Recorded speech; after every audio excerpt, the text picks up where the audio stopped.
Okay, students, now listen. The next topic is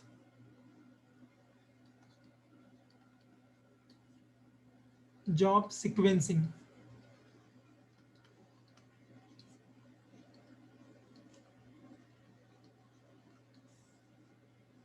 job sequencing model कहा जाता है।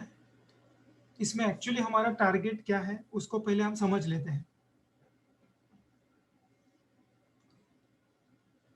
सी students, job sequencing model क्या काम करता है? इस मॉडल से हमें एक सीक्वेंस मिलता है, how to perform the given task in a particular sequence, so that company का जो जॉब कंप्लीट करने का जो समय है, सारे जॉब्स खत्म करने के लिए जो समय लगता है वो सबसे कम लगे। मतलब मान लीजिए आपको मैं कंपनी के सामने 4-5 टास्क दे रहा हूँ, टास्क बोलो या जॉब बोलो, बात एक ही है। Job 1, job 2, job 3, job 4, job 5, ये 5 जॉब कंपनी में काम करने हैं। हर एक जॉब को कितना समय लगता है हमें ऑलरेडी पता है, ये पता होना चाहिए। That is the assumption, or we can say instead of saying assumption we can say it is a presumption that time to complete particular job is well known in advance, and it will not change, it will remain the same, it will not change, it will remain the same.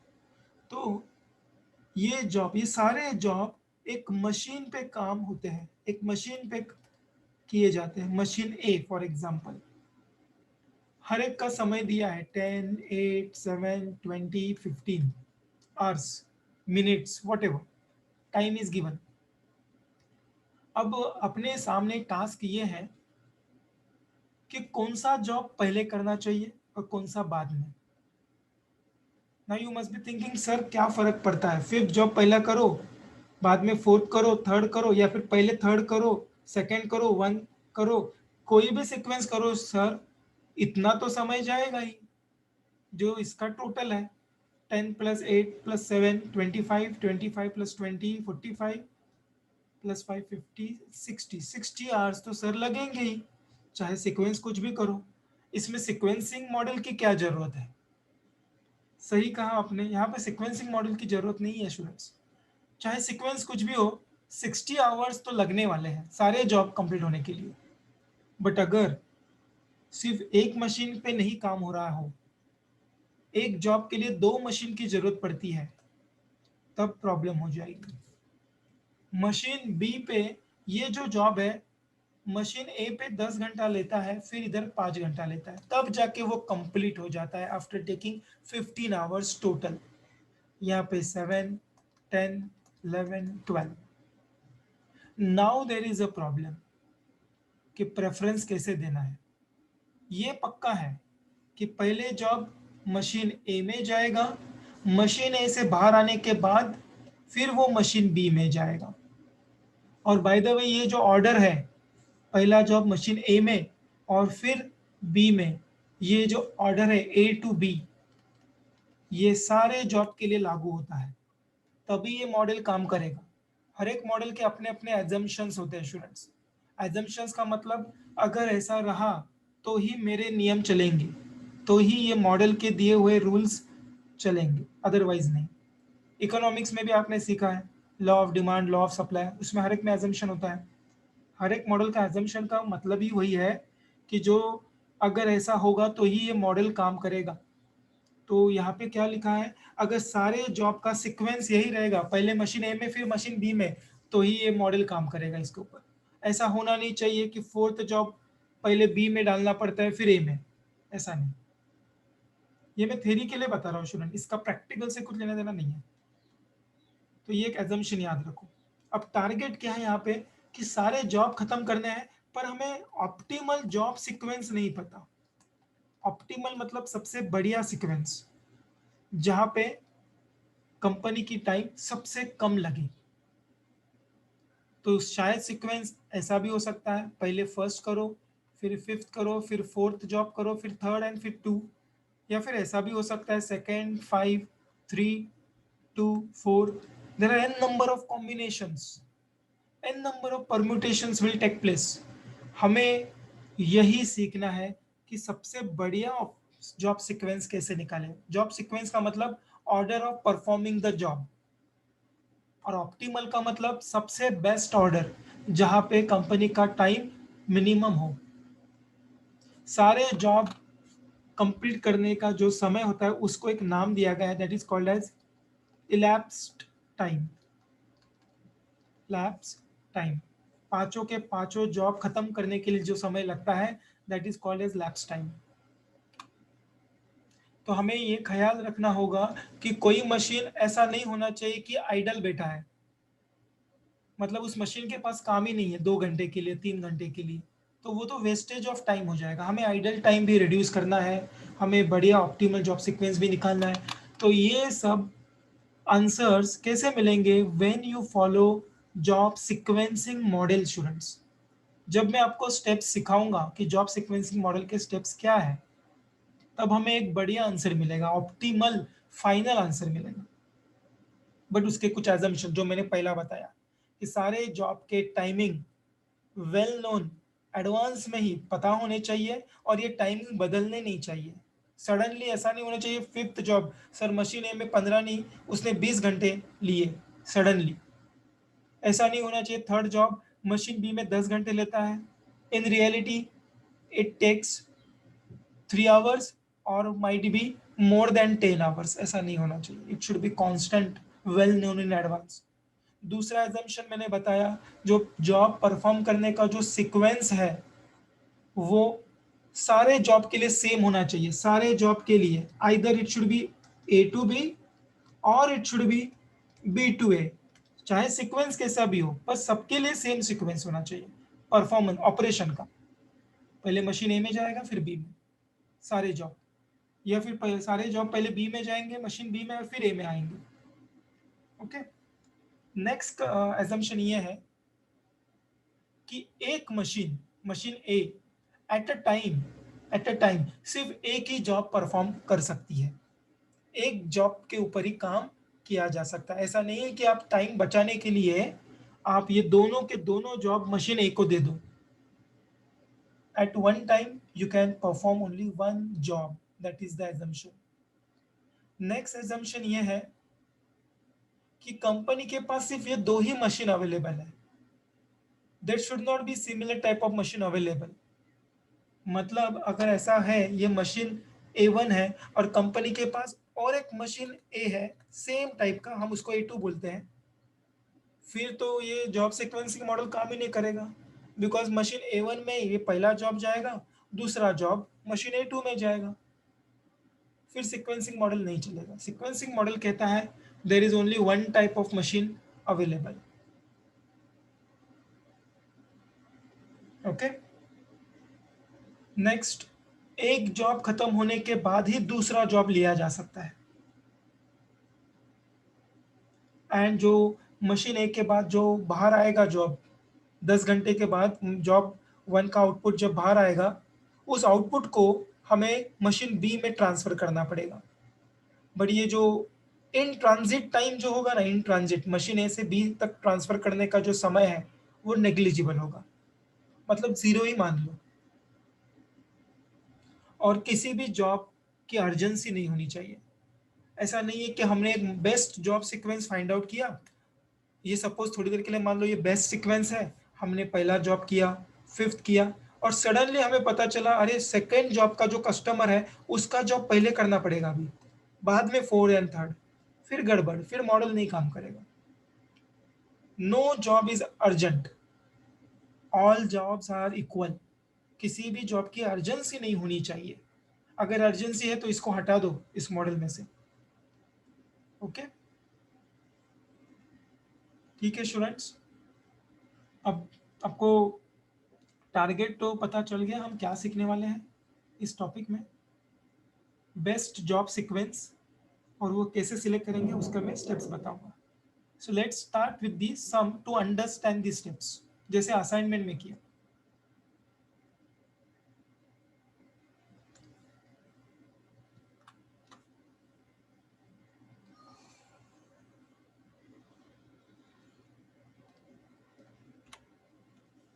अपने heading दिया है क्या students? क्या heading देना बाकी है? ठीक है।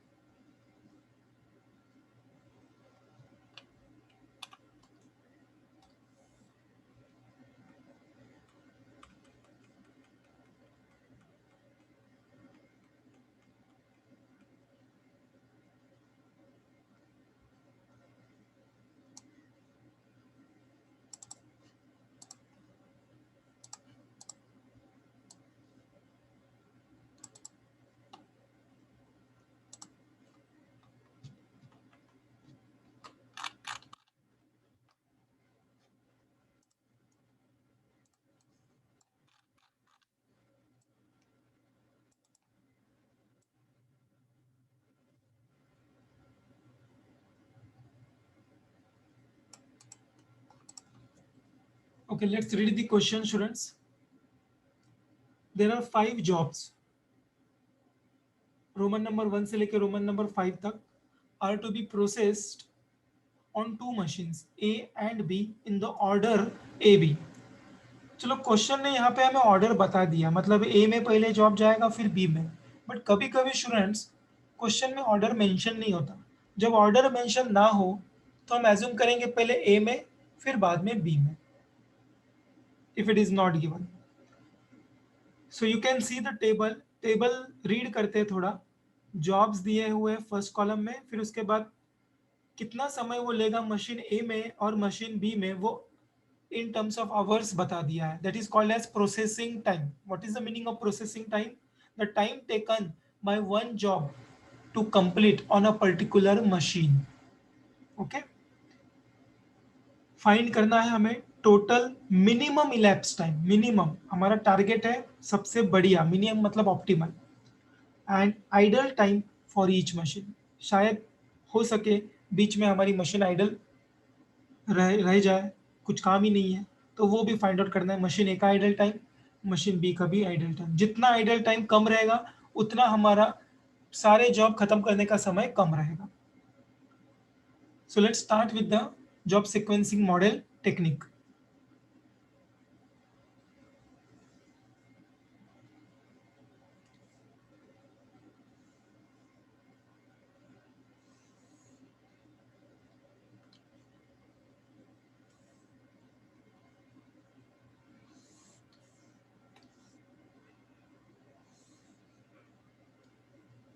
डोंट, नको नको।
ओके, लिसन नाउ स्टूडेंट्स, ये असाइनमेंट से भी इजी टेक्निक है। क्वेश्चन में जो हमें टेबल दिया है उसके ऊपर आपको अभी फोकस कीजिए, और मैं कुछ क्वेश्चंस आपसे पूछूंगा, आप मुझे बताते जाइए, और वही स्टेप्स है स्टूडेंट्स। ओके, चलो मुझे बताइए, मशीन ए और मशीन बी दोनों के नंबर्स रीड करो और बताइए सबसे मिनिमम टाइम कहाँ पे लग रहा है, सबसे छोटा टाइम, सबसे minimum. Machine A and machine B के नंबर्स ऑब्जर्व करके मुझे बताएं कि कहाँ पे। मशीन हाँ, कहाँ पे छोटा नंबर है? Minimum time is 1। 1 मिला आपको स्टूडेंट्स? Minimum time, yes. तो मैं यहाँ पे वो मिनिमम टाइम जो मिला है ना, यहाँ लिख रहा हूँ। यहाँ मैं लिख रहा हूँ 1। ठीक है, कौन से मशीन का है वो ब्रैकेट में लिख दो। कौन से मशीन का है? ए का है ना? यस और नो? ए का है। और कौन से जॉब का है? जॉब नंबर 3, ये लिख दिया इधर। अब हम क्या करेंगे, हम पहले इसको सीक्वेंस में लिखेंगे, नीचे दिए गए सीक्वेंस में इसको सबसे पहले लिखेंगे, फर्स्ट। लिसन नाउ, कैसे लिखना है ये बता रहा हूं मैं। हमारा ऑर्डर डिपेंड करता है, यहाँ पे ऑर्डर इज इंपॉर्टेंट। ऑर्डर कैसा है? ए टू बी। तो जो पहले मशीन में जाएगा उस मशीन का नाम यहाँ लिखा जाएगा, और बाद में जिस मशीन में जाएगा वो यहाँ लिखा जाएगा। सर अगर ऑर्डर बी टू ए होता तो क्या हम कैसे लिखते? फिर मैं बी पहले लिखता और बाद में ए लिखता। Okay, now listen the rule. जब हम मशीन ए के जॉब सिलेक्ट करेंगे ना इस पहले टेबल में, उनकी एंट्री यहां से होगी। और जब हम मशीन बी के जॉब सिलेक्ट करेंगे उनकी एंट्री यहां से होगी। ठीक है, चलो हमने कौन सा जॉब सिलेक्ट किया है? मशीन ए का। तो बताइए ये कहाँ लिखेंगे? फर्स्ट लिखेंगे, 30। पहला स्टेप किया हमने एलोकेशन का। और इधर क्यों लिखा? Because it belongs to machine A. Third job का काम खत्म हुआ। Take the pencil in your hand. अभी तो आपके पास नहीं है नोट्स, पर अब ये कुछ काम का नहीं है, इसको कट कर दिया। Repeat the process again and again. फिर से जाओ टेबल में और मुझे बताओ सबसे लोवेस्ट टाइम कहाँ पे मिल रहा है आपको? Lowest that is 2। तो इधर लिख दिया मिनिमम। पहले मिनिमम टाइम लिखो स्टूडेंट्स, कौन से मशीन का है वो लिखो, कौन से जॉब का है वो लिखो। ठीक है, ये हमारा सेकेंड स्टेप है। स्टेप वाइज जा रहे हैं हम लोग। अब इसको लिखेंगे कहाँ? ये मशीन बी का है और बी का जॉब, बी का एंट्री यहाँ से होगा, तो 2 यहाँ लिखा जाएगा क्योंकि it belongs to machine B. और ये सिलेक्ट हो गया सेकेंड, इसको हटा दो, टेबल में से हटा दो। नेक्स्ट बताइए मिनिमम क्या है टाइम? मशीन बी में 3। जॉब कौन सा? फर्स्ट। तो अभी इसको लिखे कहाँ? ये भी मशीन बी का निकला, तो मशीन बी की एंट्री इधर से होगी, थर्ड। इसको हटा दे। Next minimum machine A 4। It belongs to job number 4। ये हमारा फोर्थ अलोकेशन है सीक्वेंस वाइज, और it belongs to machine A, इसलिए यहां से लिखेंगे। और ये ब्लैंक स्पेस है, यहाँ लिख दो, इसको हटा दो। अब फिर से ये रिपीट करने की जरूरत है ही नहीं, बिकॉज अभी एक ही जॉब बचा है और जगह भी एक ही है। उस जगह में लिख दो फिफ्थ जॉब। हाँ, नाम के लिए यहाँ पे आप लिख सकते हो, just for the name sick. Minimum time is 5 A, fifth job. और ये जो मिला ना आंसर हमें इस टेक्निक से स्टूडेंट, ये टेक्निक से इससे बढ़िया आंसर आप चाहे कितना भी कोशिश करो इस सीक्वेंस को चेंज करने का, इस सीक्वेंस से जो आंसर मिलेगा ना वो कभी नहीं मिलेगा किसी दूसरे सीक्वेंस से, कभी नहीं। This is the best sequence. अभी हम ये प्रूव भी करेंगे कि कितना समय लगता है। इस सीक्वेंस में जॉब्स परफॉर्म किए जाएंगे। पहला तीसरा जॉब लिया जाएगा, ये खत्म होने के बाद फिर फोर्थ, फोर्थ खत्म होने के बाद फिफ्थ, फिर फर्स्ट एंड लास्ट में सेकंड जॉब परफॉर्म करेंगे। अगर इसी ऑर्डर में करेंगे तो कम से कम टाइम में ये सारे जॉब्स खत्म हो जाएंगे। That is called as elapse time, minimum elapse time. Okay, तो चलो हमें ये फाइंड करना है minimum elapse time. Let's prepare the table.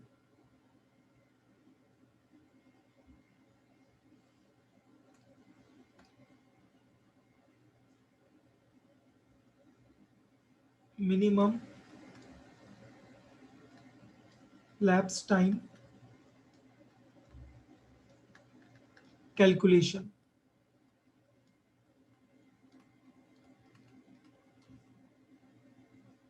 And ये रहेगा सारा डेटा आवर्स में, because already it is mention in the question they are hours.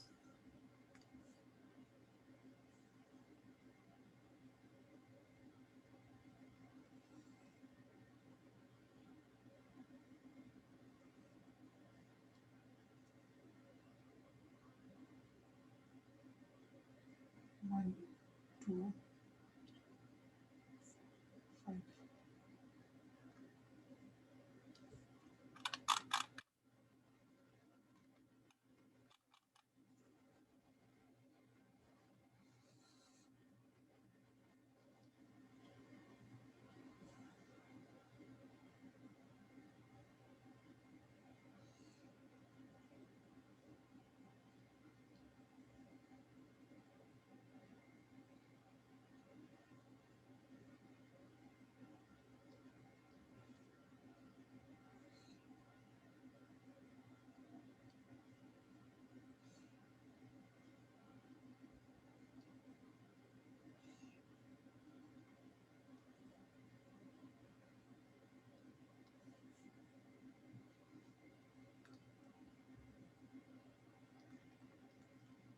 It is only for your viewing purpose students. मैं इतने लाइंस ड्रॉ कर रहा हूँ, otherwise आपको इतना डिटेल में लाइंस वगैरह ड्रॉ करने की जरूरत नहीं है.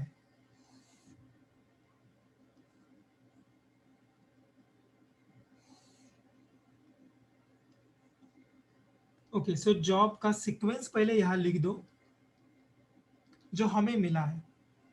ओके, क्वेश्चन का जॉब सीक्वेंस मत फॉलो करना 1 2 3 4 5. हमारा सीक्वेंस फॉलो करो. Roman number 3, fourth job, fifth job, first job and last job. फिर ये जॉब जाएंगे मशीन ए में पहले, फिर उसके बाद जाएंगे मशीन बी में. अब हमें करना क्या है, मशीन ए में कितना समय लेते हैं वो लिखना है, एंड फिर उसके बाद मशीन बी में कितना समय लेते हैं वो लिखना है. ये कहाँ से मिलेगा डेटा, क्वेश्चन से मिल जाएगा हमें मशीन ए में. बट प्रॉपर लिखना. अभी ये इरेज करने का समय आ गया, हमें पेंसिल से करना था सब कुछ. ये इरेज कर दिया. चलो अभी मशीन 3 का हमें समय लिखना है. मशीन 3 का समय 1 and 5, 1 5. मशीन 4 का 4 6, 4 6. देन मशीन 5 का 5 7. देन मशीन 1 का 8 and 3. मशीन 2 का 4 and 2. फाइन, सिंपल है यहाँ तक.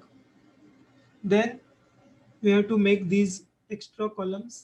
Machine in time, machine out time, machine B in time, machine B out time.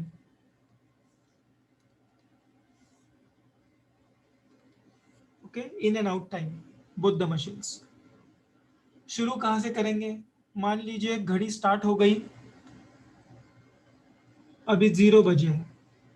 Don't go by real clock, just imagine right now it is 0 in our watch. Okay, 0 time है. तो अभी अभी हमने job 3 इस machine में डाल दिया students. कितना समय लेगा वो, 1 आवर लेगा ना. तो आउट, ये जॉब मशीन ए से कब बाहर निकलेगा, 1 घंटे के बाद बाहर निकलेगा कि नहीं. यस और नो, 1 घंटा लेता है ना वो जॉब कंप्लीट करने के लिए. तो ऑब्वियस मशीन ए से बाहर कब आएगा, 1 घंटे के बाद आएगा. और जब ये 1 घंटे के बाद आएगा तब दूसरा जॉब आगे बढ़ेगा ना. तो दूसरा जॉब इन कब होगा, at which point, at after 1 hour. Yes और नो. ये आफ्टर 1 आवर जब इंट्रोड्यूस होगा तो वो खुद 4 घंटा लेगा मशीन ए से बाहर निकलने के लिए. तब कितना समय बीत गया रहेगा सर, 5 घंटे हुए रहेंगे. थिंक प्रैक्टिकली है स्टूडेंट्स, मैकेनिकली मत सोचो. 5 घंटे होने के बाद कहने से ये दोनों जॉब मशीन ए में खत्म हो जाएंगे, because 1 and 4 equals to 5. Fifth job entry मारेगा मशीन बी में, कौन से पॉइंट पे, 5th आवर में, 5th आवर में. फिर वो खुद 5 घंटा लेगा, 10 घंटे बीत गए रहेंगे. फिर 10th आवर में फर्स्ट जॉब जाएगा, वो 8 घंटा लेगा. 18 घंटे बीत गए। मैकेनिकली जाना है तो प्लस प्लस करते जाओ, फिर 8 + 4 22। फिर ज़्यादा लॉजिक नहीं आएगा यहाँ पे, खाली प्लस करते जाओ। मैं आपको लॉजिक के साथ बता रहा था स्टूडेंट्स। ओके, अगर लॉजिक बहुत हेवी लग रहा है तो सिंपली 0 लिख के जोड़ते जाओ बस। ओके, अब मशीन बी की बारी है। मशीन बी ए के बाद ही करना है, और यहाँ पे बहुत फोकस होके करना पड़ेगा आपको। मशीन बी में इन टाइम, किसका इन टाइम लिखना है? थर्ड जॉब का। अब मशीन बी में इन कब होगा? जब वो मशीन ए से बाहर आएगा तब ना। तो मशीन ए में कब बाहर आता है सर? मशीन ए में वो 1 आवर होने के बाद बाहर आता है, तो ऑब्वियस है फिर उसके बाद ही तो मशीन बी में जाएगा वो 1 आवर में। Eight which time? First hour में। जैसे फर्स्ट आवर खत्म हुआ, वो मशीन बी में चला जाएगा, इधर से बाहर आएगा, मशीन ए से मशीन बी में चला जाएगा। कितना समय लेगा वहां पे? वो 5 घंटे। तो कितना समय हो जाएगा? 6 आवर्स हो जाएंगे। अब फोर्थ जॉब मशीन बी में कब इन होगा? Don't write 5, answer is 6। Reason is, पहले वाला जो जॉब मशीन बी में गया था ना थर्ड, वो कब बाहर आया? 6th आवर में बाहर आया। तो वो अगर 6th आवर में बाहर आया तो ये 5th आवर में कैसे जा सकता है मशीन बी में? समझ में आ रहा है आपको? तो simply saying we have to compare these two answers, whichever is higher right here. Mechanically अगर देखना है तो 5 6, whichever is higher 6, 6 plus 6 12, 12 10, whichever is higher 12, 12 and 7 19, 19 18, whichever is higher right here 19, 19 plus 3 22, 22 22 match हो गए, no problem, same लिख दो। 22 plus 20 plus 2 24, इसको circle करो, ये आपका आंसर है। 24 आवर्स लगेंगे सारे जॉब्स खत्म होने के लिए। So here I will write, therefore minimum lapse time is 24 hours. सारे जॉब खत्म होने के लिए we will take this much hours. और क्या पूछा है? Idle time for each machine. चलो वो भी निकाल लेते हैं। Idle time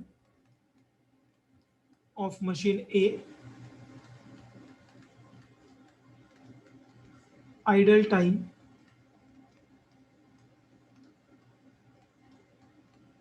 of machine B. कैसे निकालना है? Minimum lapse time minus machine का अपना खुद का टाइम। मशीन पे ये जो क्वेश्चन दिया है ना, मशीन ए का ये टोटल लीजिए कितना आता है टोटल। 8 + 4 + 1 + 4 + 5, मशीन ए का टोटल टाइम 8 + 4 12 13 22, और मशीन बी का टोटल लीजिए 23। बस यही माइनस करना है टोटल टाइम। चाहे तो मैं यहाँ पे फॉर्मूला लिख देता हूँ, एक बाद में लिखता हूँ इसके बाद। 22 23 2 आवर्स एंड ये 1 आवर। फॉर्मूला मैं यहाँ लिख देता हूँ, wait a minute, do not start writing. Idle time का formula for your convenience. Idle time कैसे आएगा? Total lapse time minus total time of respective machine. Total time of respective machine. Machine A का निकालना है idle time, तो total 22 machine A का लिया total. Machine B का चाहिए तो मशीन बी का टोटल टाइम लिया। ठीक है। हाँ, अब ये आइडल टाइम सर क्या है? ये तो मैकेनिकली हमने फाइंड आउट किया।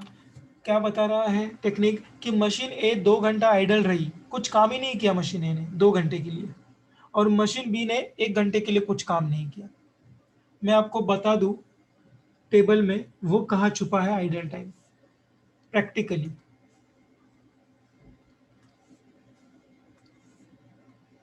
ठीक है, लेट्स फाइंड आउट कि मशीन बी 1 घंटा कहाँ रुका। सी हियर, थर्ड वाला जॉब जब बाहर आया ना मशीन ए से,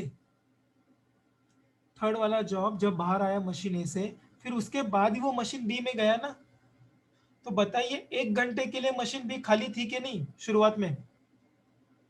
काम कब शुरू हुआ? 0 आवर में। पर मशीन बी का काम कब शुरू हुआ? After 1 hour. So don't you see here, 1 hour के लिए मशीन ऐसे ही आइडल थी। समझ में आ रहा है सबको? 1 घंटे के लिए मशीन बी के पास कुछ काम ही नहीं था, क्योंकि पहला वाला 1 घंटा किसने कंज्यूम किया? मशीन ए पे काम चालू था थर्ड जॉब का, तो वो आइडल टाइम वहां से आया है। आइडल टाइम ऑफ मशीन ए की अगर बात करें कि सर हमें बता दीजिए 2 घंटे के लिए मशीन कब रुकी थी, ये रहा।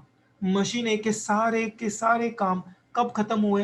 Eight which point of time? 22nd hour. 22nd hour में सारे काम खत्म हो गए। बट मशीन बी पे तो काम चालू था ना। मशीन बी का काम कब खत्म हुआ? 24th आवर में। इसका मतलब 2 घंटे के लिए मशीन ए ऐसे ही खड़ी थी, क्योंकि मशीन ए के तो सारे काम खत्म हुए थे 22 आवर में। पर मशीन बी पे काम चालू था और 2 घंटा काम हुआ, तब जाके वो मशीन बी का भी काम खत्म, सारे जॉब्स खत्म। तो 2 घंटे के लिए मशीन ए यहाँ रुकी थी, तो वो 2 घंटे यहाँ से आए हैं। बट ये शॉर्टकट है जो मैंने बताया, total lapse time minus total of respective machine. वो करोगे तो डायरेक्ट आंसर मिलेगा, हमें ऐसा इंडिविजुअली देखना नहीं पड़ेगा। ओके स्टूडेंट, सबको क्लियर हुआ है job sequencing? Okay, so do make a note of this solution properly and then let me know once it is done.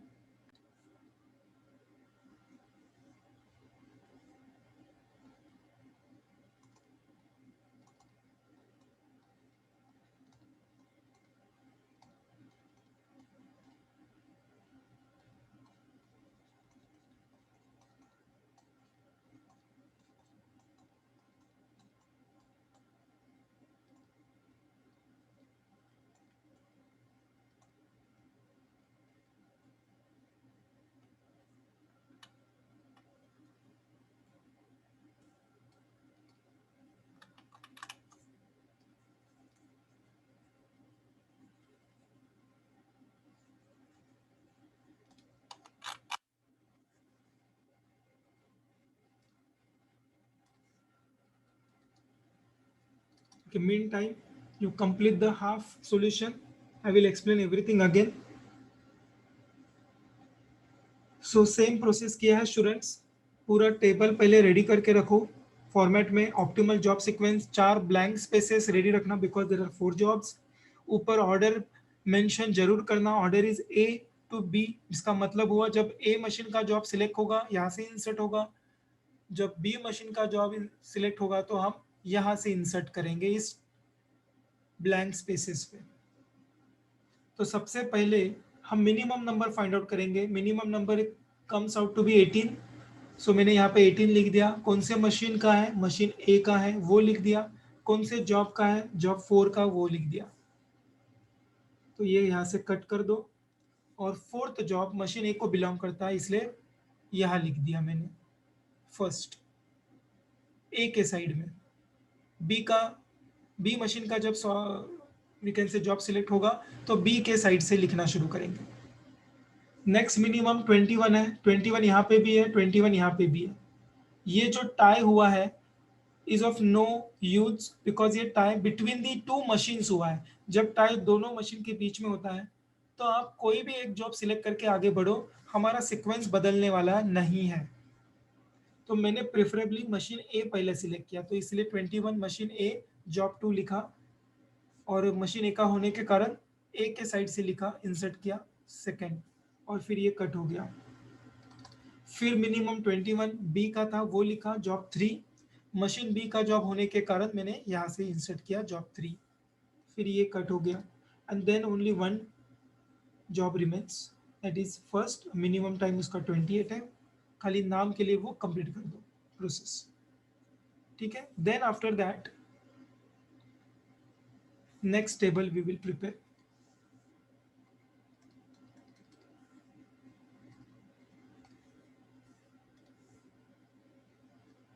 Time is given in minutes. फिर हमें सीक्वेंस लिखना पड़ेगा जो हमने फाइंड आउट किया है सीक्वेंस।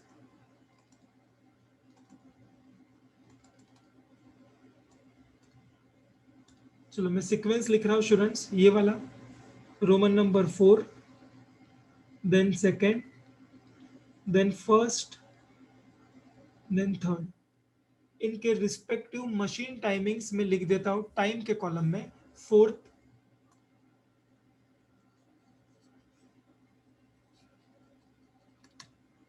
फोर्थ मशीन का 18 and 36। Next second machine का 21 एंड 47। देन फर्स्ट का 28 एंड 49 एंड थर्ड का 50 एंड 21। फाइन, 4 रो काफी है, 4 ही जॉब थे इसलिए। Students, shall I start filling the second table? Please stop writing and understand. पहले मशीन ए कंप्लीट कर लीजिए। सब प्रैक्टिकल पार्ट अभी भूल जाओ, मैंने फर्स्ट सम में आपको बताया कि क्या लॉजिक है। अब लॉजिक के हिसाब से हमेशा नहीं करोगे because time is also important factor. सीधा सीधा यहाँ 0 लिखो, जोड़ते जाओ। 0 + 18 18, then write 18 here. 18 + 21 is how much students? 39। फिर 39 इधर लिखो। 39 + 28 करो कैलकुलेटर पे, कितना आ रहा है? 67।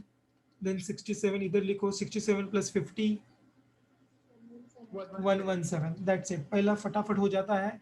दूसरा मशीन बी, जब आप इन टाइम लिखोगे ना, मशीन बी का in time is machine A का आउट टाइम। स्टार्टिंग में मशीन ए का आउट टाइम है 18, तो इधर 18 लिख दिया। 18 + 36, ये 18 पता है ना कहाँ से लिखा है ये। नेक्स्ट 18 + 36 54। और अभी यहाँ पे कंपैरिजन होगा because every time we are not going to copy this, it is only for the first, it is only for the first. So now we are going to compare 54 with 39, whichever is higher you have to write here 54, highest is 54। 54 + 47 कीजिए 101 और 67, whichever is higher 101 + 49 150 और 117, whichever is higher 150। 150 + 21 171। सो 171 पूरा time लगेगा सारे jobs खत्म करने के लिए। 171 minutes. Idle time of machine A 171 minutes minus respective time of machine A, same here respective time of machine B. तो चलो हमें टोटल लेना पड़ेगा मशीन ए का और बी का। मशीन ए का टोटल लीजिए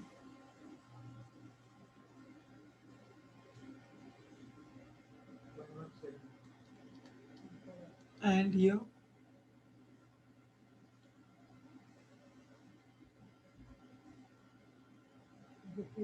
153। ओके चलो 117 153 117 153 माइनस करके आइडल टाइम मिल जाएगा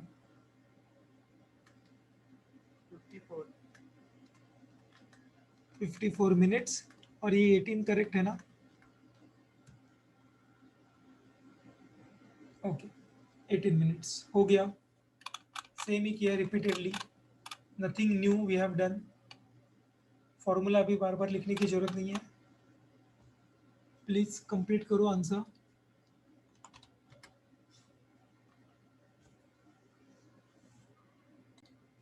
that new part is important for concept purpose।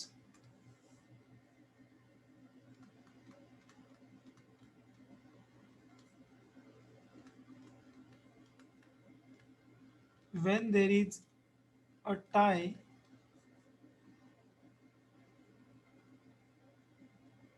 for minimum time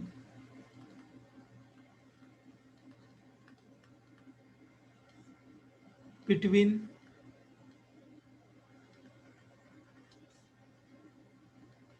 two machines,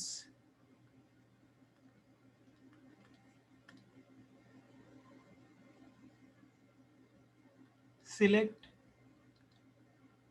machine A time first and then machine B time.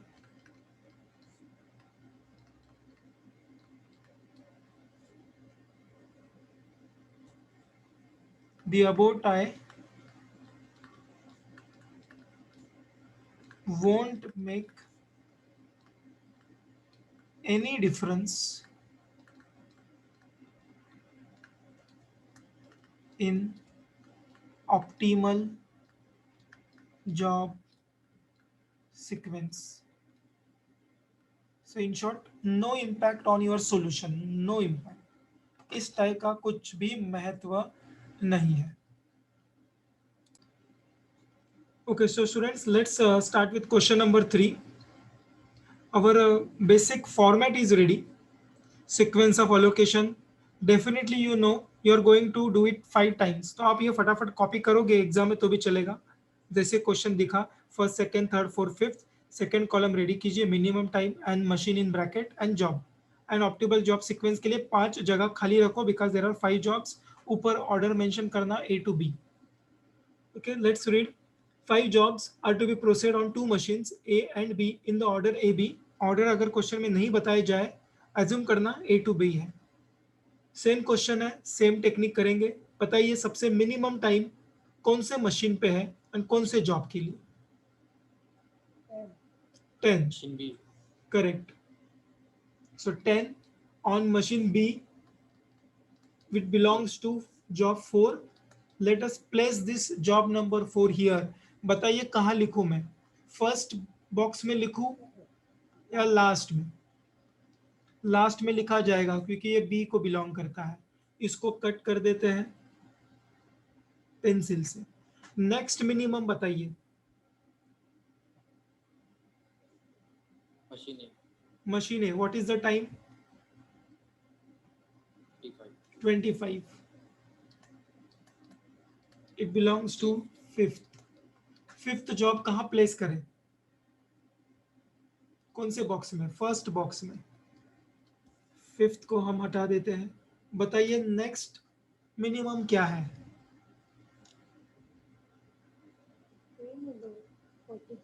Same है. और अभी यहाँ पे जो टाई हुआ है वो पिछले टाई से सेम लग रहा है क्या स्टूडेंट्स, या अलग है? अलग है. यहाँ पे जो टाई हुआ है it is with in the machine हुआ है. और स्टूडेंट जब विद इन द मशीन होता है इसका मतलब there is alternate optimal sequence. पूछा नहीं जाता एग्जाम में, मतलब उसका टेबल नहीं बनाना है. बस अगर अल्टरनेट सीक्वेंस पूछा जाए तो खाली 1 या 2 मार्क के लिए आ सकता है. तो एक मैं काम कर रहा हूँ यहाँ पे साइड में एक अल्टरनेट का भी सीक्वेंस बना देता हूँ.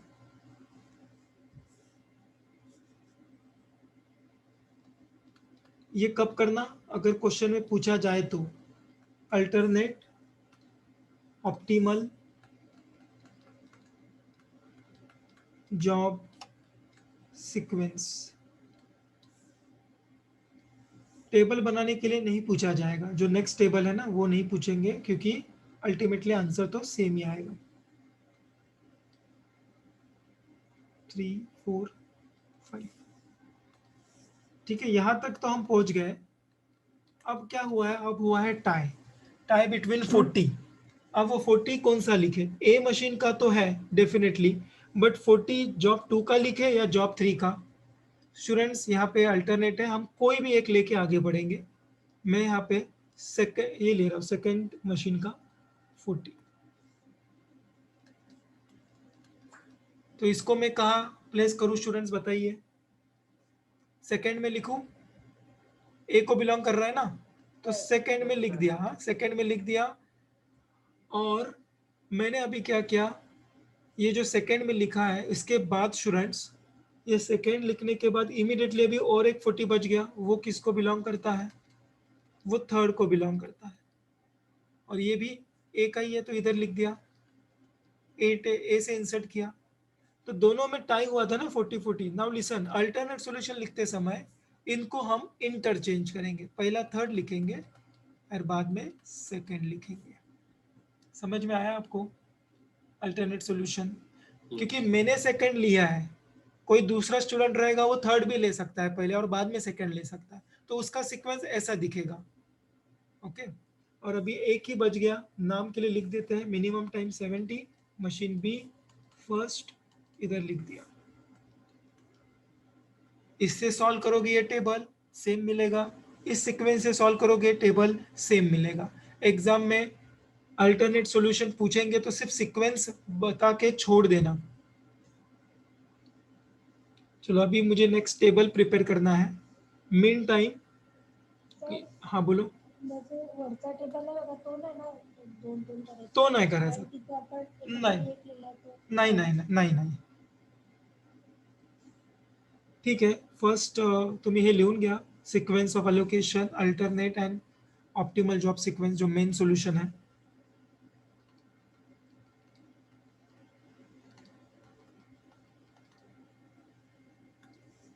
इसका मैं नोट लिख के दूंगा after the sum.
So I am completing this table now.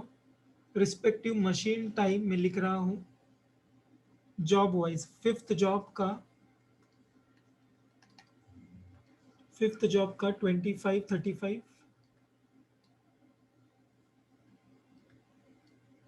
Next second job का 40 80। यहाँ पे सिर्फ एक ही एरर पॉसिबल है, नंबर्स उठाते समय गलती करना, ये मत आप करो, सिली एरर ही हो सकता है यहाँ पे। Third 40 50, first job 90 and 70, and fourth job 30 and 10।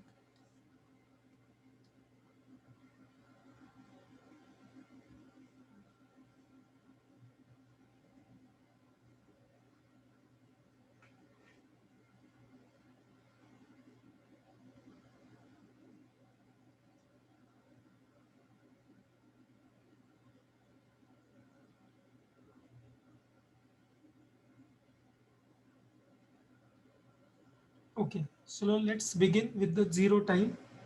Pay attention students, stop writing for the time being.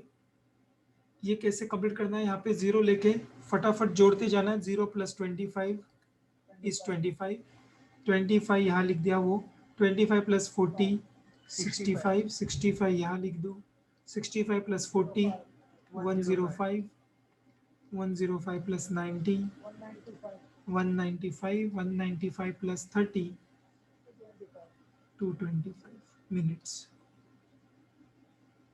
Next machine B का समय लिखते समय जो मशीन ए का आउट टाइम है ये यहाँ पे कॉपी कर दो। 25, 25 + 35 60, 60 और 65 विच एवर इज हायर। 65 देखो पहली बार ये टाइम इधर आया है तो be careful. 65 plus 80, how much? 145. 145 or 105, whichever is higher. 145 plus 50.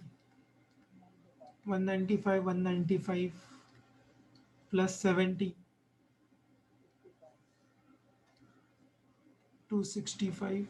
265 or 225, whichever is higher. 265. 275 is your answer. Minimum elapsed time is 275 minutes. Then idle time of machine A, minimum elapsed time minus respective time of machine A. Student machine A का count करने की जरूरत नहीं, ये रहा machine A का time 225. ये shortcut है, सिर्फ मशीन ए का शॉर्टकट मिलता है 225. सो 50 मिनट्स ये मशीन आइडल रही. मशीन बी के लिए आपको टोटल लेना पड़ेगा इसका. Take the total of this.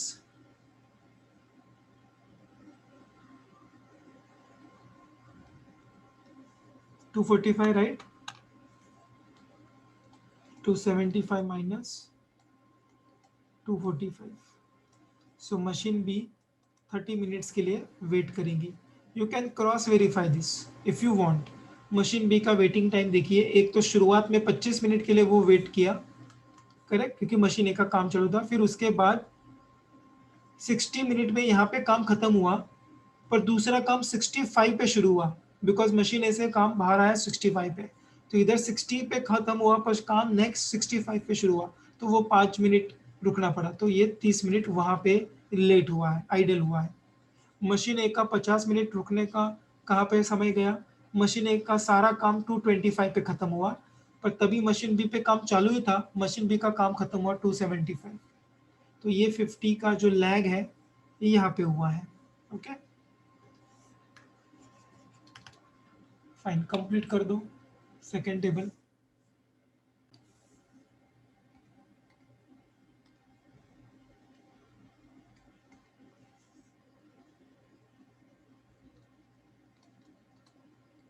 Note for alternate solution.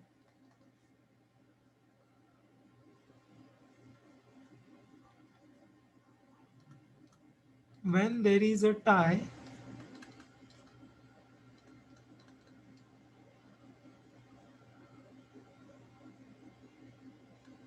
for minimum time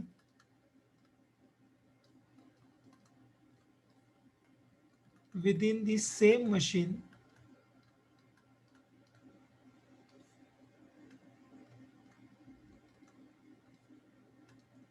it means there is an alternate optimal job sequence.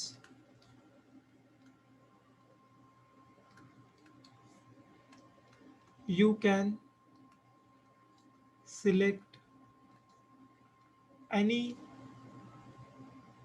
one job and proceed. जैसे हमने जब इन दोनों के बीच में टाई हुआ 40-40 के बीच में, हमने कोई एक जॉब सिलेक्ट करके आगे बढ़े. तो एक सीक्वेंस में इसको लिया, तो अल्टरनेट में मैंने फर्स्ट इसको लिया. Okay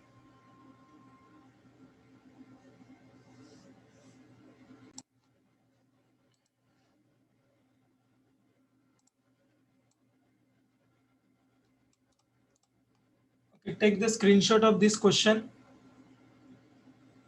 It is only for practice purpose. There are 6 jobs. Order is same A to B. You must be thinking sir हमेशा A to B he order हमने solve किया है, B to A एक बार करेंगे क्या? Student B to A ये ऐसा odd question नहीं आएगा एग्जाम में, बट खाली माइनर चेंजेस करने पड़ेंगे अगर आया तो, but very very remote chance. यहाँ पे आपका कंसेप्ट टेस्ट किया जा रहा है, या कंसेप्ट टेस्ट किया जाएगा, ना कि आपको कंफ्यूज करने के लिए ऑर्डर चेंज करेंगे examiner. But don't worry, order change भी हो गया तो टेक्निक अगर आपका स्ट्रांग है, कंसेप्ट, तो कुछ फर्क नहीं पड़ने वाला.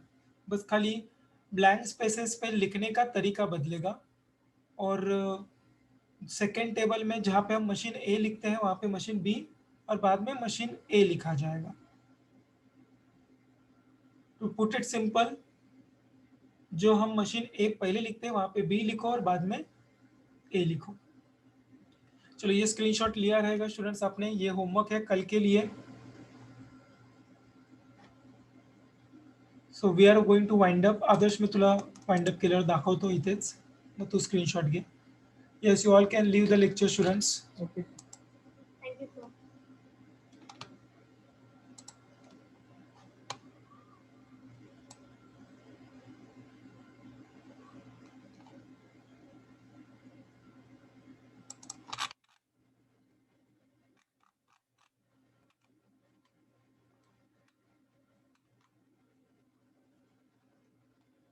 हा क्वेश्चन नंबर 13 आहे. एक मिनिट. हां, आता तू स्क्रीनशॉट घेऊ शकतोस. घेतला. Done sir. ओके.